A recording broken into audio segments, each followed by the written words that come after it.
Jacques Cardoz. Il est 8h16, comme promis, c'est le grand entretien de 8h15 avec Thomas Porte aujourd'hui. Bonjour Thomas Porte, vous êtes Bonjour. député La France Insoumise, auteur de l'abécédaire de l'extrême droite paru aux éditions Arcane 17, on en parlera dans un instant. D'abord, question d'actualité, Édouard Philippe en visite à Mayotte, il dit qu'il veut la suspension des demandes d'asile ou du regroupement familial.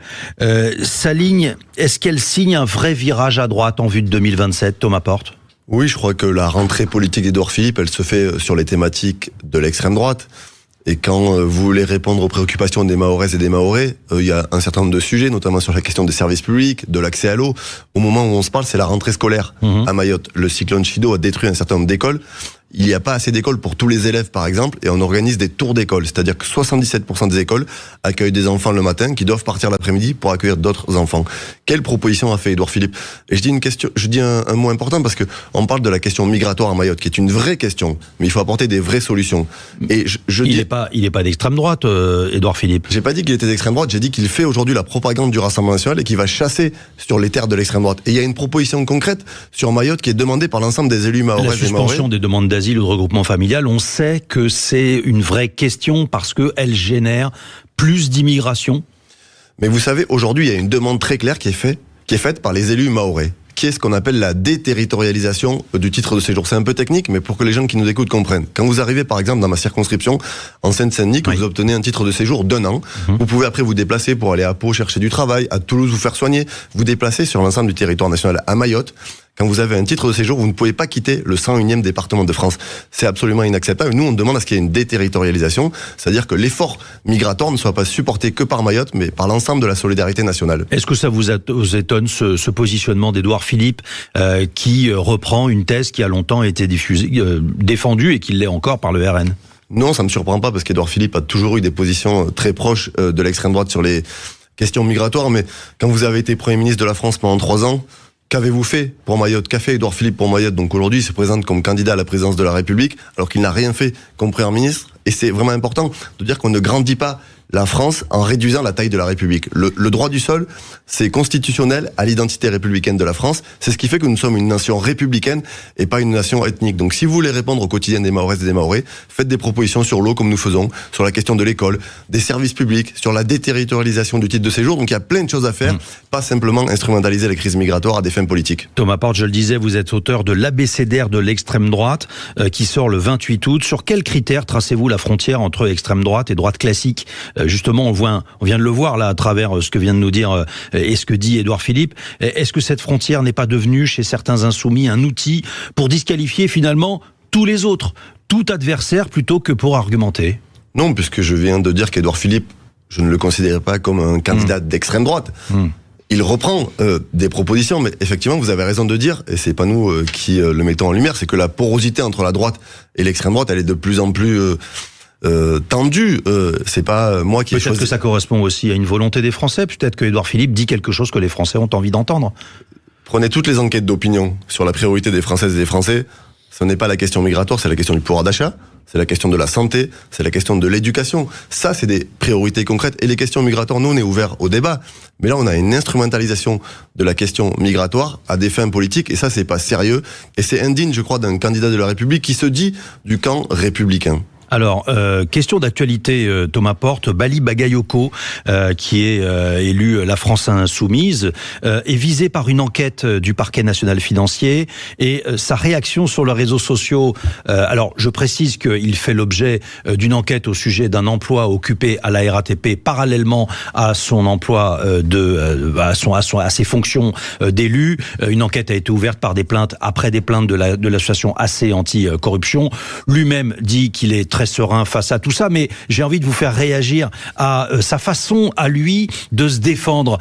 Il a dénoncé une campagne de calomnie et en même temps, eh bien, il a publié une vidéo qui reprend les propos de Booba. On écoute. J'ai pas besoin de parler, je suis grand séducteur. Le shit c'est du filtre et la coke c'est du beurre. Voilà, je reprends les titres, et ce qu'il dit exactement, j'ai pas besoin de parler, je suis grand séducteur, le shit c'est du filtre, la coke c'est du beurre. C'est une vidéo donc que Bagayoko a publiée sur ses réseaux en expliquant que les socialistes n'avaient pas digéré la défaite et que la machine à remonter le temps n'existe pas, accompagnée donc de cette musique. Voilà ce qu'il a dit. Ça a fait beaucoup réagir sur les réseaux sociaux. Est-ce que vous aussi, vous reprenez les termes qu'il utilise et que Booba utilise? D'abord, je veux redire ici ma solidarité totale avec mon camarade et ami Bali Bagayoko. Vous savez, cette campagne de calomnie, il l'a subie. C'est pas une campagne de calomnie. Il est accusé. Il l'a subi depuis qu'il a été élu maire. Et tout cela vient de l'ancien directeur de fonds publics, monsieur Thomas Porte. Tout cela vient de l'ancien directeur de cabinet de Mathieu Hanotin, avec des échanges avec le pseudo-journaliste Frédéric Aziza, qui est en campagne permanente contre la France insoumise. Ça, c'est le dessous des cartes, mais le fait est... c'est que la RATP elle-même a réagi. Le fait est, c'est qu'il y a peut-être des emplois qui ont été occupés, qui n'auraient pas dû être occupés, puisqu'il était élu parallèlement. Je vous invite à lire ce qu'a communiqué la RATP, qui a dit que Bali Bagayoko travaillait à la RATP. Un certain nombre d'élus, y compris, qui ne sont pas des élus insoumis, qui sont des maires de droite et des anciens députés de droite, ont dit que Bali Bagayoko travaillait, avec qui ils avaient des échanges sérieux. Donc tout ça est une mais campagne... la question est de savoir si c'est légal de pouvoir travailler parallèlement lorsque vous avez des occupations d'élus. Et évidemment, que vous êtes payé également à ce moment-là. Vous savez, moi, avant d'être député, je travaillais à la SNCF, et le statut des élus dans des groupes assimilés à la fonction publique, ça a toujours existé. Bali Bagayoko a travaillé. Moi, je redis ce que dit Bali Bagayoko. Nous sommes très sereins. L'enquête démontrera qu'il n'y a rien, et c'est simplement des enquêtes qui visent à salir, parce que il est quand même accusé de détournement de fonds publics, c'est pas rien. Mon collègue député Carlos Martin Bilongo a subi la même accusation sur des dénonciations calomnieuses, et finalement l'enquête s'est avérée vide, il a été blanchi. Donc on voit la mécanique qui s'opère, et oui, le Parti socialiste n'a pas digéré la défaite à Saint-Denis et utilise tous les moyens pour salir Bali Bagayoko, alors que ces gens ont été balayés dès le premier tour. La conscription écologique, on en a beaucoup parlé ce week-end, c'est le terme utilisé par Jean-Luc Mélenchon, qui propose une conscription écologique donc face aux incendies. Alors, on a envie de dire, bon, c'est bien cette conscription écologique. D'abord, il y a le terme qui est utilisé. Est-ce que c'est pas contradictoire avec le discours qui a toujours été pacifiste et antimilitariste de LFI? C'est étonnant de retrouver dans la bouche de Jean-Luc Mélenchon le terme conscription. D'abord, Jean-Luc Mélenchon a eu des mots très forts sur la question écologique, et je veux dire à toutes celles et ceux qui nous accusent, nous disent vous faites une campagne sur l'écologie, vous n'avez jamais parlé d'écologie avant. Je rappelle qu'en 2012, Jean-Luc Mélenchon parlait déjà de règles vertes. En 2021, il fait un meeting consacré intégralement à la question de l'eau et la planification écologique qui est aujourd'hui... Tout ça est vrai, mais il a aussi eu des propos assez changeants sur le nucléaire, notamment où il a considéré à un moment donné que ça n'était pas une énergie stable. Alors que la France reste exportatrice nette d'électricité. Aujourd'hui, vous avez une question de raréfication en ressources en eau, de diminution des cours d'eau, et vous savez que pour refroidir les centrales nucléaires, vous avez besoin d'avoir des cours d'eau qui sont autour. Et ça fait depuis plusieurs étés, de manière consécutive, que des centrales nucléaires sont à l'arrêt parce qu'il n'y a pas assez d'eau. Donc c'est un danger qui pèse sur des bassins entiers de population.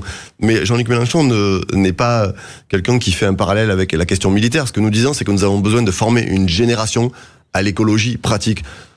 Pour les gens qui nous écoutent, on sort quand même d'un été qui nous a tous marqués. 115 000 hectares qui sont partis en fumée. Ça pose la question de quelle politique écologique et comment on fait sur le fond, oui, mais sur la pratique, en fait, il fait appel à une conscription écologique, j'ai envie de dire, qui existe déjà, puisque les pompiers volontaires existent déjà.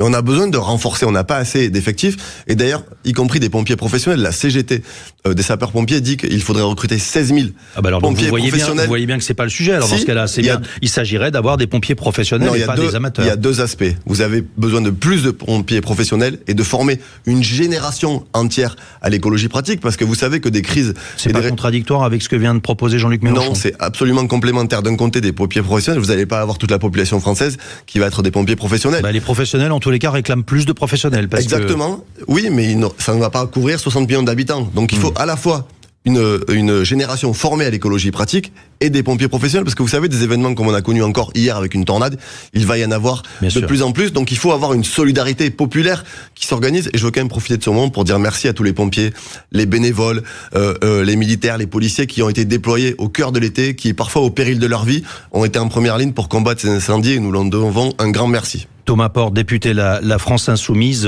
j'aimerais vous faire réagir à Rima Hassan, élu LFI, renvoyé en correctionnel pour apologie du terrorisme. Ce sera en octobre. Est-ce compatible avec votre statut du président de l'Observatoire de l'extrême droite? C'est aussi un des titres que vous avez, qui est censé pourfendre les discours qui banalisent la violence d'une certaine façon?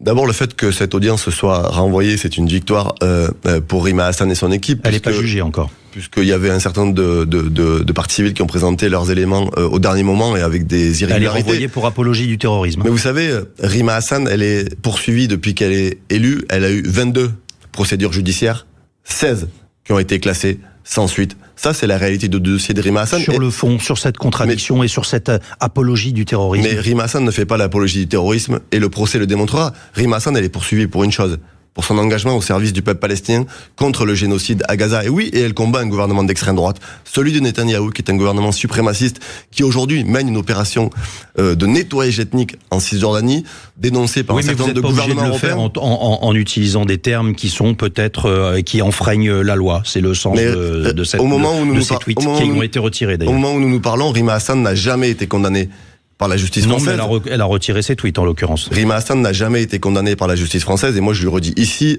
ma solidarité la plus totale et nous serons toujours aux côtés de celles et ceux qui sont aujourd'hui attaqués parce qu'ils défendent le peuple palestinien. Oui, mais à ce sujet, vous-même vous avez été rappelé à l'ordre par Gérald Darmanin après une vague de messages jugés antisémites visant notamment un magistrat en plein contexte de l'affaire Rima Hassan. Ça c'est absolument faux. L'épisode dont vous faites état, je posais une question au gouvernement pour savoir comment se fait-il... Vous n'avez pas été rappelé à l'ordre à ce moment-là par Gérald Darmanin a évacué la question parce que ce qui devait interpeller toutes celles et ceux qui sont attachés à l'état de droit, c'est qu'au moment de sa garde à vue, Rima Hassan, on pouvait la suivre à la télé en direct via des live tweets puisqu'il y avait des informations qui fuitaient alors qu'il y a normalement un secret de l'instruction et ces fuites, elles ont été organisées au plus haut niveau de l'État par le porte-parole du ministère de la Justice. C'est ça que j'ai dénoncé. Mais et d'ailleurs, dans ma question, Gérald Darmanin a dit qu'il y aurait des enquêtes administratives. Où sont aujourd'hui les enquêtes administratives? Qui a organisé les fuites? Est-ce que des sanctions ont été prises? Est-ce qu'il est normal que quand il y a une députée qui est en garde à vue, sa garde à vue soit retranscrite en direct à la télé? Ça, c'est inadmissible. Et c'est ça que j'ai dénoncé. Sur le fond, vous dites que vous combattez l'extrême droite et une forme de violence, et vous-même, de l'autre côté, vous êtes ambigu sur ces questions-là, et vous prenez parti d'une certaine façon. Sur quel sujet nous sommes ambigus? Lorsque vous défendez un peuple victime de génocide, oui, tout à fait. Oui, mais en utilisant aussi, en frôlant parfois avec les règles, et vous le savez très bien. J'aimerais qu'on termine cette interview par cette proposition d'Édouard Philippe, qui ce matin à la une du Figaro promet d'augmenter le salaire des enseignants de 20%. Il est bien plus social que la France insoumise, Édouard Philippe? Non, parce que quand Édouard Philippe était Premier ministre de la France, le salaire des enseignants a baissé, donc le temps de campagne et le temps des grandes promesses est arrivé, mais si vous voulez un service public de l'éducation de qualité avec des salaires augmentés, il n'y aura qu'un bulletin de vote à mettre dans l'isoloir, c'est celui de Jean-Luc Mélenchon. Parce que vous aussi, vous promettez une augmentation de 20% pour les enseignants. Ça fait des années qu'on propose d'augmenter les enseignants, qu'on propose la revalorisation notamment de l'indice des fonctionnaires, qu'on demande plus d'enseignants dans des classes, des AESH, des CPE, des moyens pour un service public de l'éducation nationale. Donc Édouard Philippe peut promettre ce qu'il veut, il a un bilan, celui du Premier ministre de la France, et ce bilan il est pitoyable. Donc si vous voulez des enseignants augmentés devant chaque classe dans les prochaines rentrées scolaires, il faudra voter Jean-Luc Mélenchon dès le premier tour. Merci Thomas Porte, député La France Insoumise, et je rappelle que vous êtes auteur de l'ABCDR de l'extrême droite et que ça paraît aux éditions Arcane 17 le 28 août. Belle journée à vous. Merci à vous.